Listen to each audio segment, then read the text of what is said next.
Secret XPG. Natigilan ako sa sinabi ni Chloe. Naisip ko marahil ay nadala lang ito sa aming ginagawa. Nanginginig na ang katawan sa kakaibang nararamdaman dahil sa paraan ng ginagawa niya. Ngunit alam kong mali ang gagawin ko. Naisip ko, pwede ko naman siyang paligayahin kahit hindi sa ganitong bagay. Chloe, biga ka lang ha. Ako ang bahala sa'yo. Gusto kitang mapasaya dahil mahal na mahal kita at di dahil sa iniisip ko ang mami mo. Sabi ko kay Chloe habang inaalis ko siya at inihiga sa kama. Nag-uumapaw na pagmamahal ang nararamdaman ko sa kanya sa mga sandaling iyon. Gusto ko siyang maging maligaya. Hindi dahil sa iniisip kong siya si Karen, kundi dahil siya ang pinakamamahal kong anak. Nawala na sa isip ko na hindi tama ang aming ginagawa. Ang tanging nasa isip ko lang ay bigyan ang anak ko ng saya na hindi kayang ibigay sa kanya ng ibang lalaki. Tumayo ako sa gilid ng kama. Inalis ko na ang hadlang sa akin. Habang nakatitig sa kanya na nakahiga, suot ang aking gray na t-shirt. Hindi na siya nahihiya sa akin. Hinihingal ako sa kabang nararamdaman. Hindi ko na iniisip kung sino nga ba ang nasa aking harapan. Sumampa na ako at sinimulan ko na. Agad namang yumakap ito sa akin at lumaban. Alam kong nadala na si Chloe ng matinding nadarama niya. Hindi na niya naiisip na mali ang aming ginagawa. Si Chloe pa mismo ang bumangon upang tuluyan ng tanggalin ang bagay na nakahadlang sa kanya. Buo ang loob ni Chloe sa ginagawa namin. Wala siyang kahit konting pag-aalinlangan. Lalo ko namang pinagbuti. Alam kong natutuwa siya sa ginagawa ko. Ang sarap palang paligayahin ang isang babaeng alam mong mahal na mahal mo. Galit na ang aking itinatago sa nadarama. Dulot ng alindog ng aking kaharap na si Chloe. Pero alam ko sa sarili ko na hindi kami pwedeng lumagpas sa ganito. Daddy, ituloy mo na please. Hindi pwede. Sabi ko kay Chloe habang nakatitig ako sa malamlam niyang mga mata. Daddy please, gusto ko ikaw lang ang gumawa nito. Gawin mo ang ginagawa niyo ni Mami.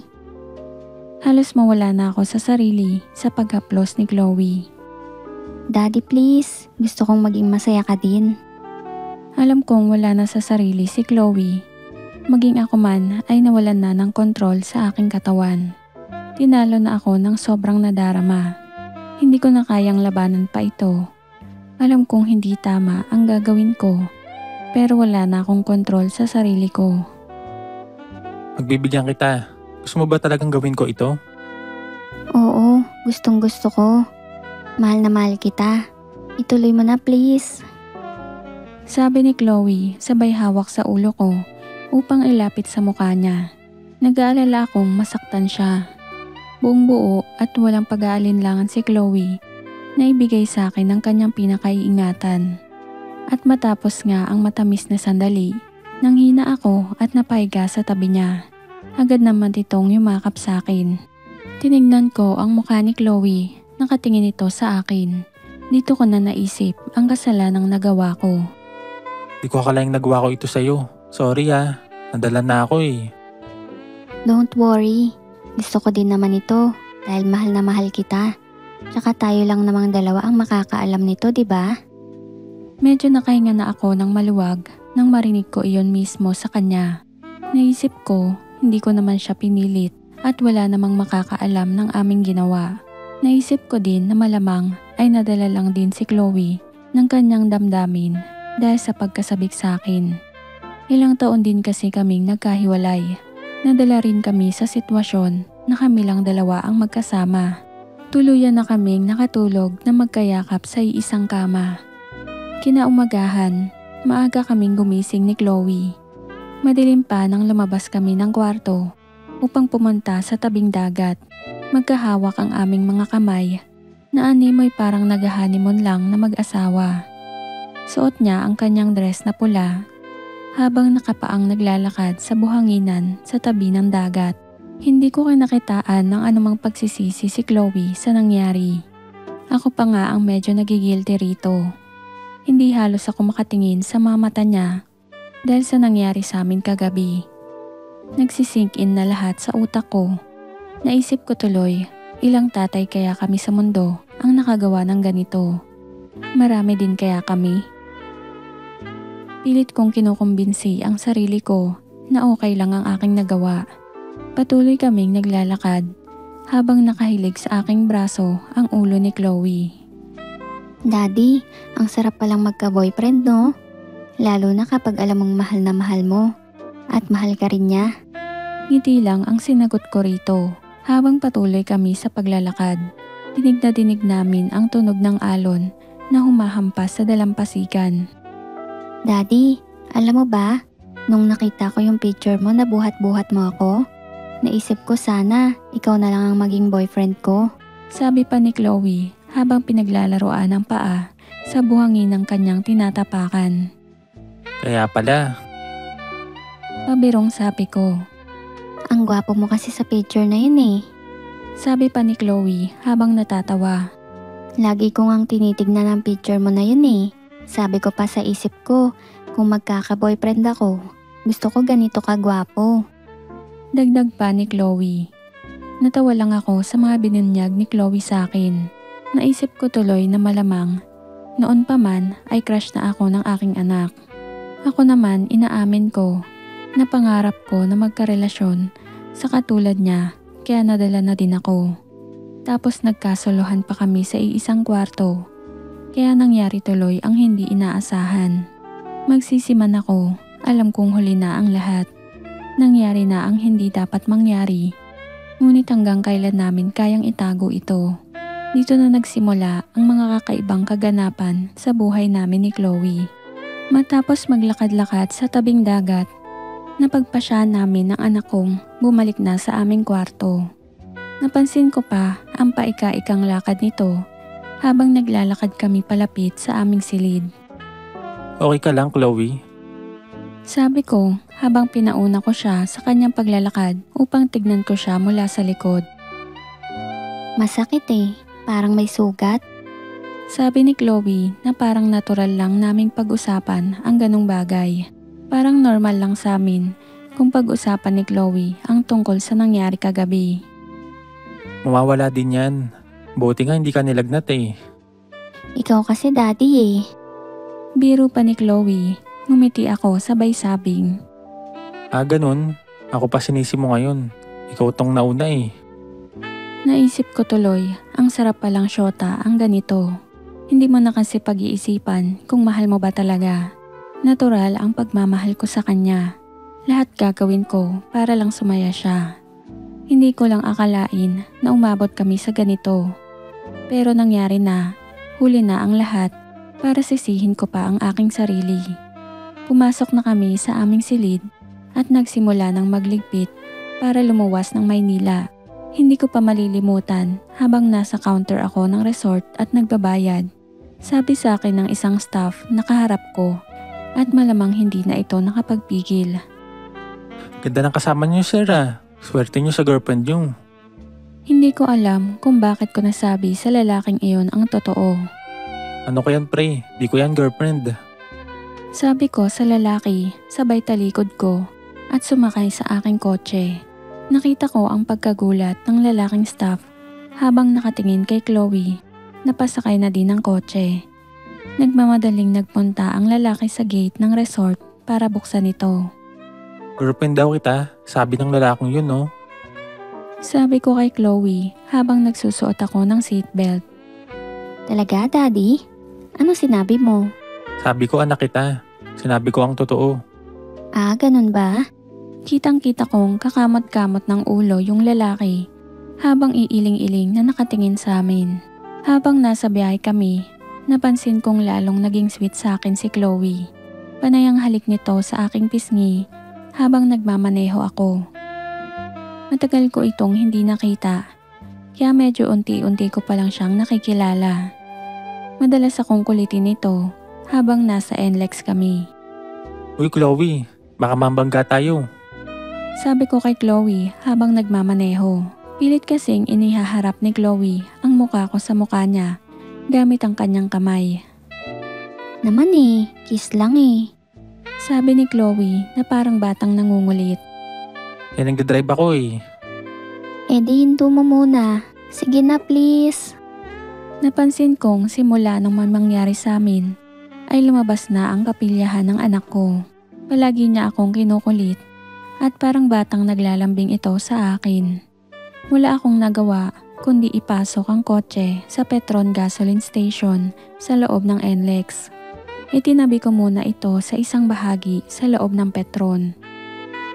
Napapatingin ako sa paligid sa labas ng kotse dahil tanghaling tapat iyon at napakaliwanag ng paligid. Mabuti na lang at tinted ang mga bintana ng kotse ko. Baka makita tayo sa labas oh. Hindi yan. Pinagbigyan ko siya sa gusto niya habang panay tingin ko sa paligid ng kotse. May napapansin kasi akong isang gwardya na nakatingin sa kotse kong nakaparada sa gilid lang. Medyo naiilang ako kaya hindi ako mapakali. Binabantayan ko kasi ang gwardya na kapag lumapit ay mabilis kong sasabihan si Chloe. Tumagal ng halos 5 minuto at tumigil na rin si Chloe. Mabuti na lang dahil dito na lumapit ang gwardya para senyasan akong umalis doon dahil bawal daw pumarada doon. Ilang sandali pa ay pinaandar ko na ang kotse palabas ng Petron sa NLEX. Pag-exit namin ng NLEX, dito na ako nag-alala para kay Chloe. Chloe, di ka nagpaalam sa lola at lola mo. Paano yan? Okay lang yun, Daddy. Ikaw naman ang kasama ko Oo nga, pero baka saktan ka naman ng lolo mo. Sanay na ako dun, Daddy. Maliit o malaking kasalanan, pareho lang sa kanila. Basta kapag sasaktan ka na, aminin mo na lang na ako ang kasama mo. Bahala na. Okay lang ba yun, Daddy? Para sa akin okay lang. Kasi hindi naman pwedeng palagi tayong ganito, di ba? Hinatid ko mismo sa harap ng gate ng subdivision nila si Chloe.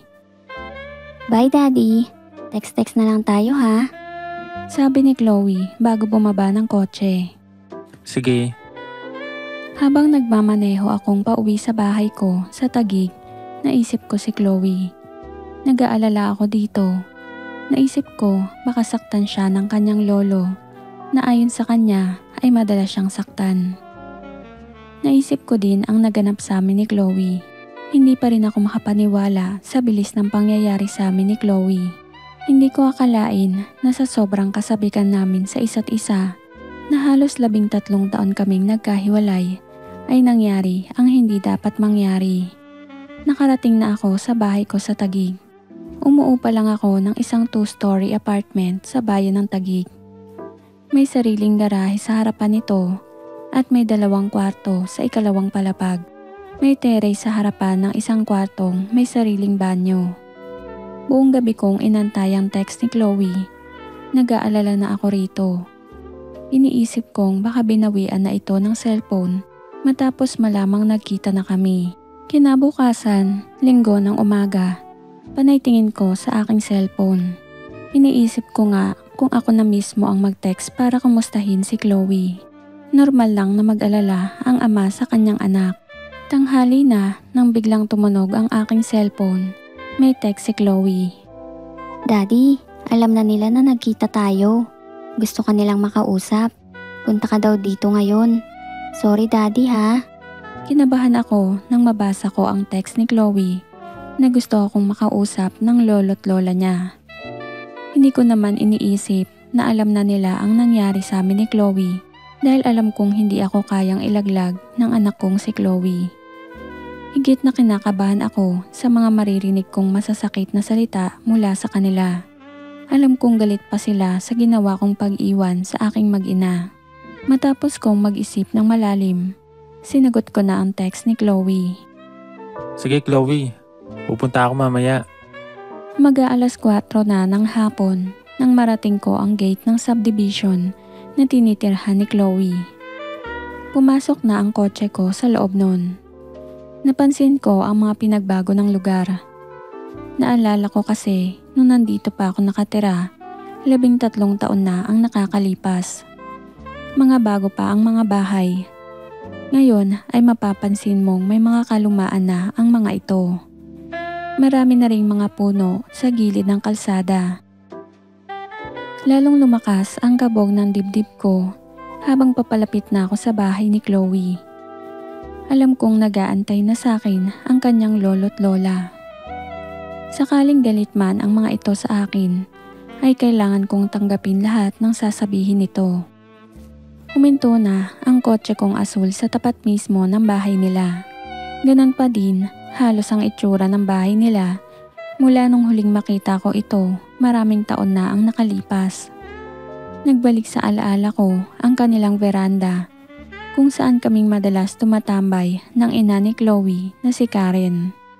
Nakita ko rin ang basketball court sa tapat nito kung saan ako naglalaro ng basketball dati. Madami akong naalala matapos kong makita ang bahay ni Karen. Natanaw ko din ang dating bahay namin ng aking mga magulang sa di kalayuan. Secret XPG. Nakakalungkot talagang maalala ang nakalipas. Ilang saglit lang ay nakita ko na si Chloe sa tapat ng gate nila. Nakapambahay lang ito. Naka-shorts at t-shirt lang na inosenteng-inosente ang dating. Kung alam lang nila, naisip ko lang. Daddy, pasok ka, bilis. Salubong ni Chloe sa akin. Kinakabahan akong lumapit kay Chloe, baka kasi makalimot ito. Pumasok ako sa loob ng gate at dumiretso sa beranda sa harap ng bahay nila. Dumiretso naman si Chloe sa loob ng bahay para tawagin ang kanyang lolo't lola. Umupo ako sa gilid ng beranda kung saan ako madalas umupo noon, maraming taon na ang nakakalipas. Kinakabahan pa rin ako habang hinahantay ang paglabas ng lolo't lola ni Chloe. Natigilan ako nang makita ko ang lolo ni Chloe na medyo tumanda na ang itsura. O Miguel, parang walang nagbago ah. Nandyan ka pa rin nakaupo sa upuan mo dati nung muli kitang makita. Sabi ng lolo ni Chloe. Medyo nawala konti ang kaba ko nang simulan sa biro ng lolo ni Chloe ang aming usapan. Namiss ko nga pong umupo dito eh. Sagot ko naman na medyo nahihiya pa. Paano ka natagpuan na itong gagang ito? Pabirong sabi ng lolo ni Chloe sabay turo sa kanya. Nag-email po sa akin yan. Nagulat nga po ako eh. Sagot ko naman. Ikaw ba talaga ang kasama niyan? Nung Biyernes at Sabado? Tanong ng lolo ni Chloe. Opo, dinala ko po siya sa lola at lola niya sa Zambales. Hindi na po kami pinayagang bumiyahe pa uwi. Sagot ko naman na may halong pagsisinungaling. Okay. Akala ko nagsisinungaling na itong bata na ito eh. Akala ko tuloy may boyfriend na. Sabi ng lolo ni Chloe. Medyo napalunok ako matapos kong marinig ang sinabi ng lolo niya. Sabay-sabay kaming naghapunan kasama si Chloe at ang kanyang lolo't lola. Katabi ko sa mesa si Chloe at nasa tapat naman namin ang kanyang lolo't lola. Hindi ka nagbago, Miguel. Looking good ka pa rin. Si Karen tumaba na eh. Buhat nung nagkaanak sa asawa niyang Canadian. Sabi ng lola ni Chloe. Pilya talaga ang anak kong si Chloe. Nagulat ako nang hawakan ako nito sa hita sa ilalim ng mesa habang nakikinig ako sa kwento ng kanyang lola. Natigilan tuloy ako sa pagsasalita nung maramdaman ko ito. Buti na lang hindi ito nahalata ng kanyang lola. Hoy Chloe, next time ayoko na tumatakas ka pa. Makasama lang tatay mo ah.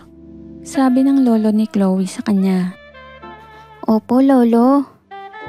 Sagot naman ni Chloe. Papayagan ka naman namin kapag tatay mo ang kasama mo. Sabi pa ng lolo niya. Oo nga, lalo na't malapit ka nang umalis papuntang Canada. Dapat nga magkasama kayo palagi ng ama mo eh. Sabi naman ng lola ni Chloe. Talaga, lola? Tuwang-tuwang sabi ni Chloe sa kanyang lola. Oo, para makabawi kayo sa isa't isa. Sabi pa ng lola ni Chloe.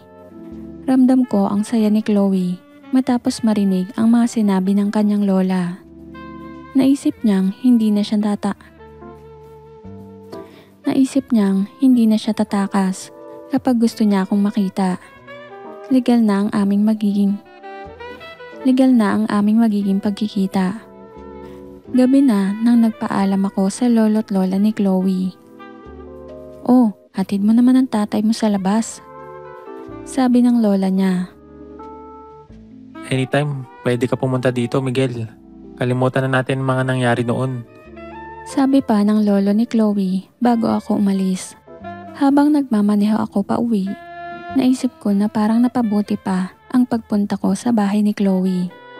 Nalaman ko tuloy na napatawad na ako ng mga magulang ni Karen.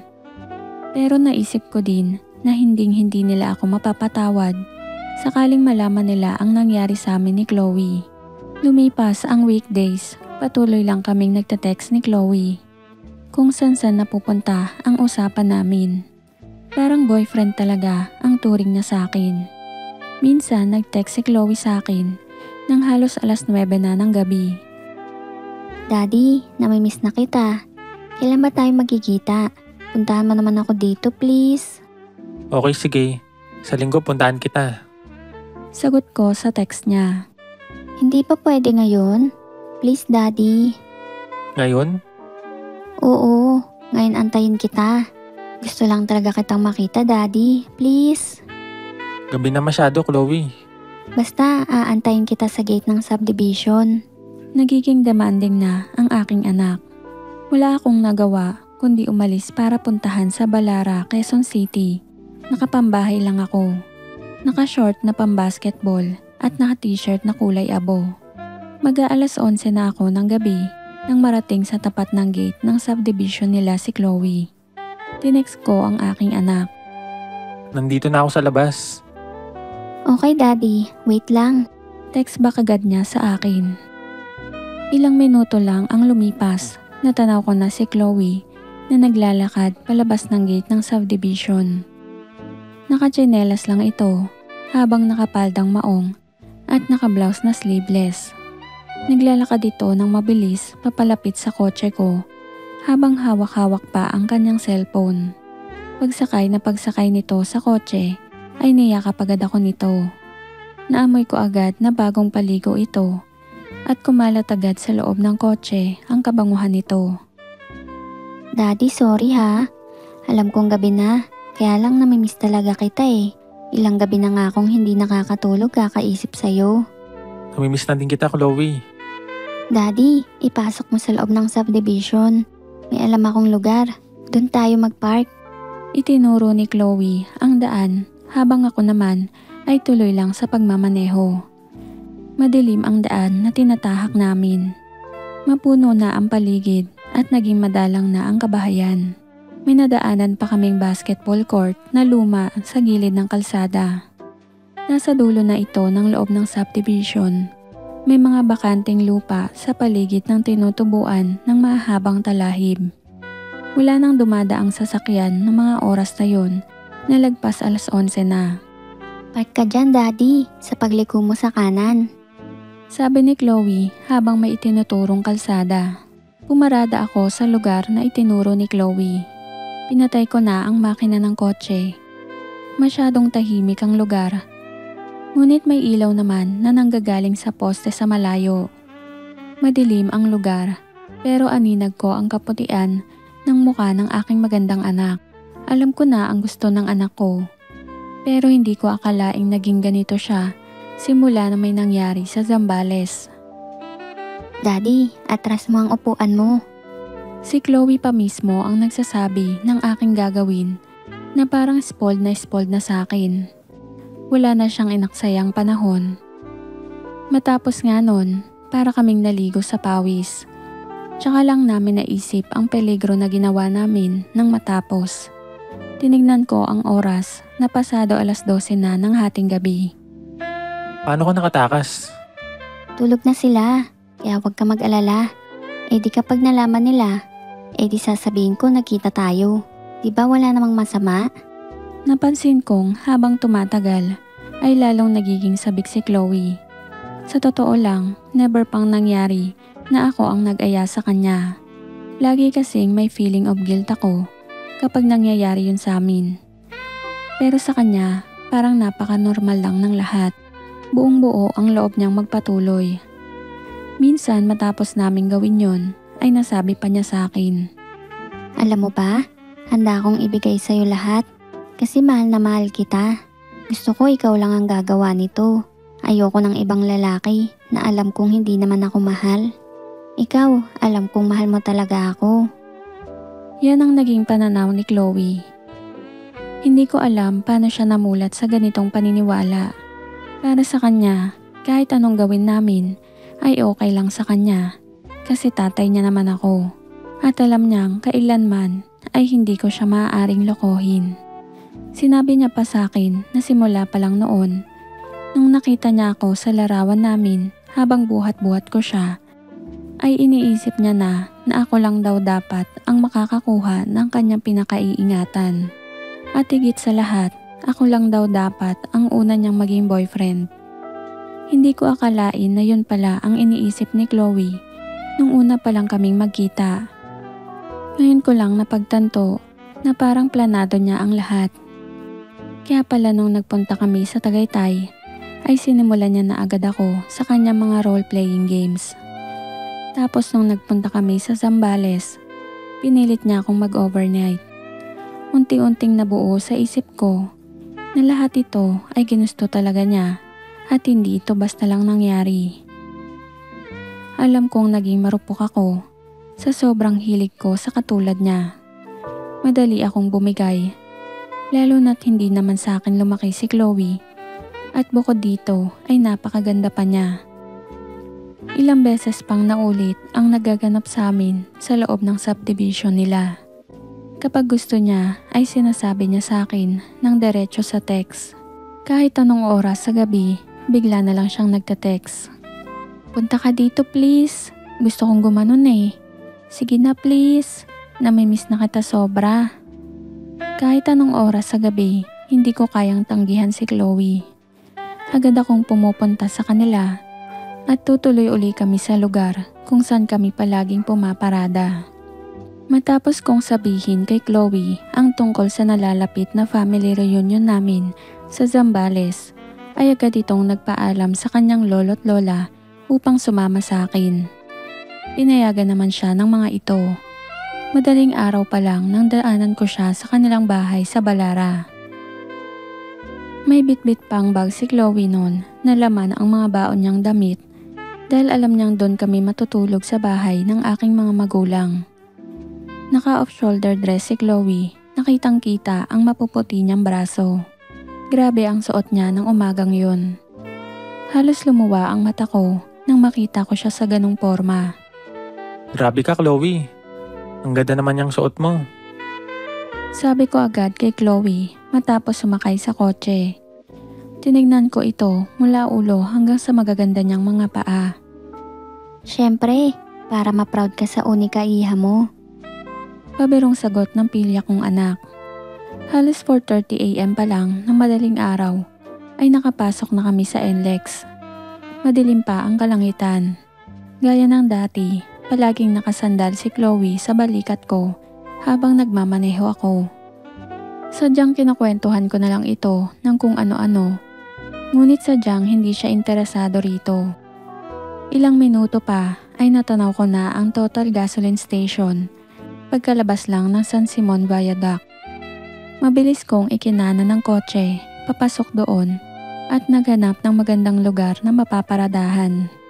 Pagkahinto ng kotse ay iniatras ko na agad ang upuan ko para lumuwag ang harapang bahagi ng driver seat. Naisip ko tuloy, napaka-demanding na ng anak ko talaga. Spoiled na talaga siya sa akin. Napatingin ako sa labas ng kotse. Medyo lumiliwanag na ang paligid, nagbubukang liwayway na. Bahala na kung may makakita. Lumiwanag na ang paligid at natanaw ko na ang mga kotseng pumaparada sa tabi namin. Hindi ko na ito pinansin. Ilang sandali lang kaming natahimik at nagpahinga. Nakasandal sa upuan na parang hapong-hapo. Si Chloe ang unang nagsalita. Daddy, maliwanag na oh. Oo nga, di tayo nakatisa. Nag-high five pa kami ni Chloe habang papalabas ng Total Gas Station, pakanan muli sa NLEX. Nice one, Chloe. Sabi ko sabay high five namin na tuwang-tuwang si Chloe. Hindi ako makapaniwala kay Chloe. Gusto niya mayat maya. Maniniwala ba kayo na wala pang 2 oras nung nasa parteng San Antonio, Zambales na kami, ay inaaya na naman niya ako. Halos mag-aalas 8 na ng umaga nang makarating kami sa bahay ng mga magulang ko. Mataas na ang araw, agad kaming sinalubong ng aking mga pamangkin at pinsan na kahapon pa nandun. Tuwang-tuwa silang makita ang kanilang pinsang si Chloe. Hi Ate Chloe, ang ganda mo pala ha. Sabi ni Maricar, ang nakababatang pinsan ni Chloe na anak ng aking babaeng kapatid. Ipinakilala ko din si Chloe sa mga kapatid ng aking ina. Secret XPG. Auntie Rose, Auntie Carmen, si Chloe anak ko. Sabi ko sa mga auntie ko na halos kaedaran ko na rin. Ang ganda naman ng anak mo, Miguel. Sabi pa ng isa naming kamag-anak. Siyempre naman, nagmana sa akin eh. Biro ko dito. Para lang kayong magkapatid eh. Sabi pa ng isa kong uncle. Akala ko nga kanina asawa mo na eh. Biro nung isa kong uncle na kapatid ng tatay ko. Naging masaya ang reunion ng pamilya namin nung araw na yon. Palaging kasama ni Chloe ang aking mga auntie at uncle kasi alangan siyang sumama sa kanyang mga pinsan na mga batang-bata pa talaga. Mas kaedaran niya kasi ang mga anak ng aking auntie at uncle. Kinagabihan, nasa labas kami ng bahay at malamig ang simoy ng hangin. Mga alas 9 na ng gabi, nakapaikot kami sa mesa kasama ang aking mga auntie at kanilang mga anak na mga edad 16 anyos pataas. Nagkayayaang uminom ang magpipinsan ng San Mig Light. Sabi kasi nila wala daw tama yun.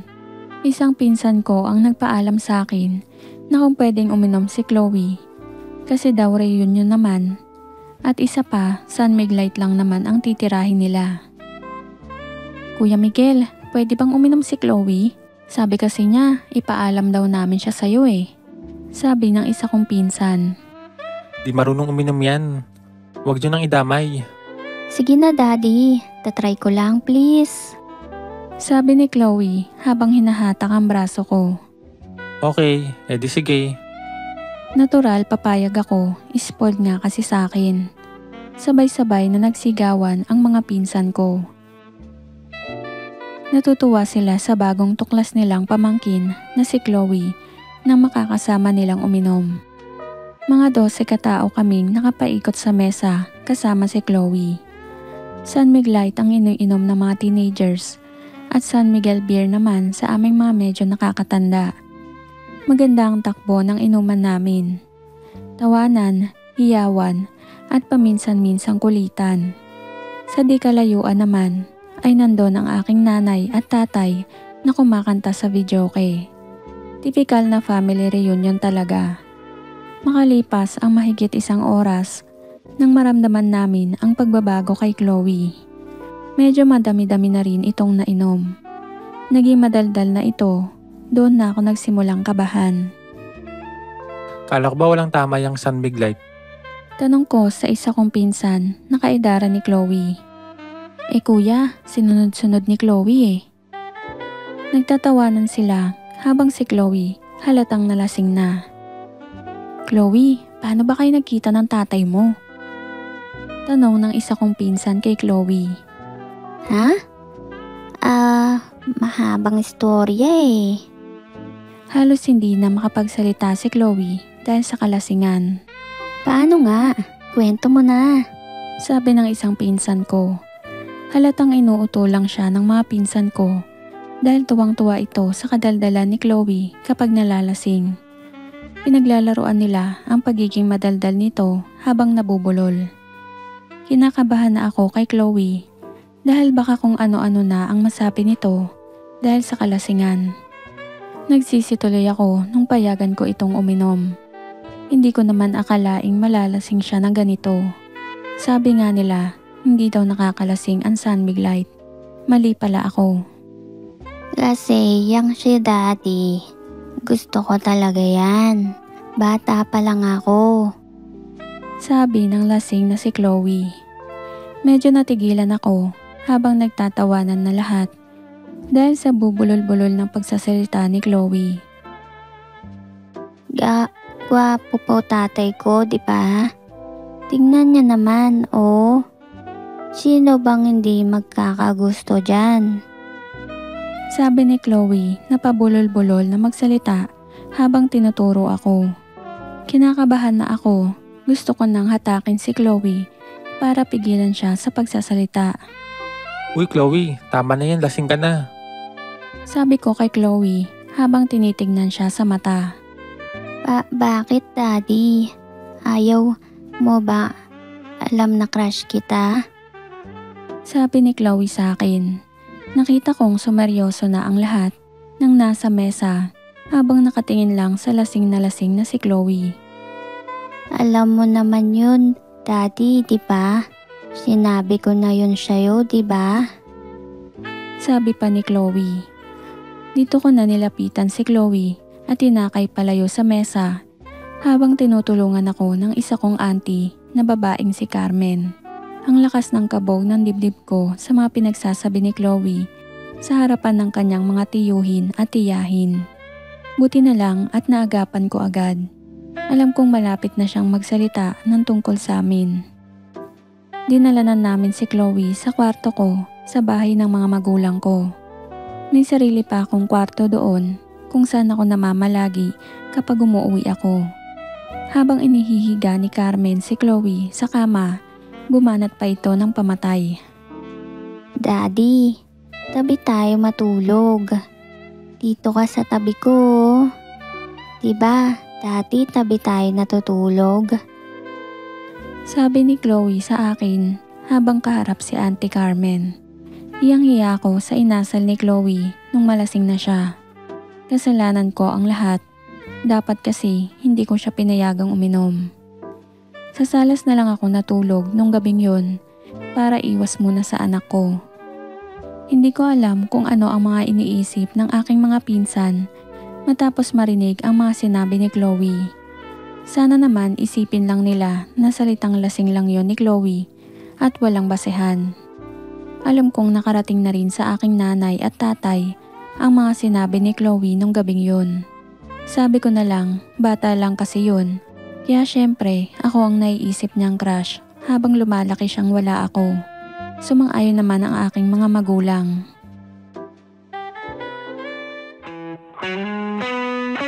Mag-subscribe sa Secret XPG.